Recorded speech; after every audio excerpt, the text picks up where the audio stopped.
नमस्कार, मैं हूं आरजू अंसारी और आप देख रहे हैं राष्ट्रीय जगत विजन न्यूज।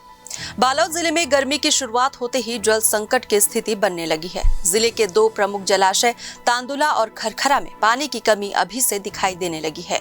ये दोनों जलाशय न केवल बालोद जिले के लिए बल्कि दुर्ग, भिलाई और बेमेतरा जिले के लोगों के लिए भी जीवनदायिनी माने जाते हैं।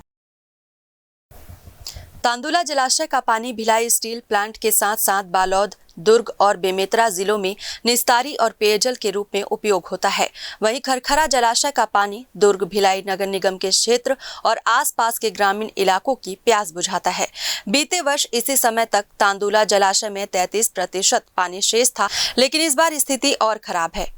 अब इसमें केवल 27% पानी ही बचा है। वहीं खरखरा जलाशय में पिछले साल 44% पानी था, जो इस बार घटकर मात्र 25% रह गया है। इस गिरावट से आने वाले समय में पानी की भारी किल्लत की आशंका है।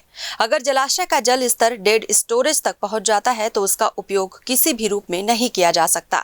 हालांकि विभागीय अधिकारी दावा कर रहे हैं कि तांदुला जलाशय में डेड स्टोरेज जैसी स्थिति नहीं बनेगी, क्योंकि गंगरेल डैम से भिलाई स्टील प्लांट को वैकल्पिक रूप से पानी दिया जा रहा है, परंतु खरखरा जलाशय की स्थिति डेड स्टोरेज तक पहुंचने की ओर बढ़ रही है। इस समय तांदुला और खरखरा दोनों जलाशयों से केनाल के माध्यम से भिलाई स्टील प्लांट, दुर्ग, भिलाई और बेमेतरा तक पानी की आपूर्ति हो रही है। इसके चलते प्रतिदिन लगभग 1% पानी समाप्त हो जा रहा है। यह दर आने वाले दिनों में चिंता का बड़ा कारण बन सकती है। फिलहाल इस खबर में बस इतना ही। देश प्रदेश की खबरों से अपडेटेड रहने के लिए हमारे चैनल को सब्सक्राइब करें और नए खबरों के नोटिफिकेशन के लिए बेल आइकन जरूर दबाएं। नमस्कार।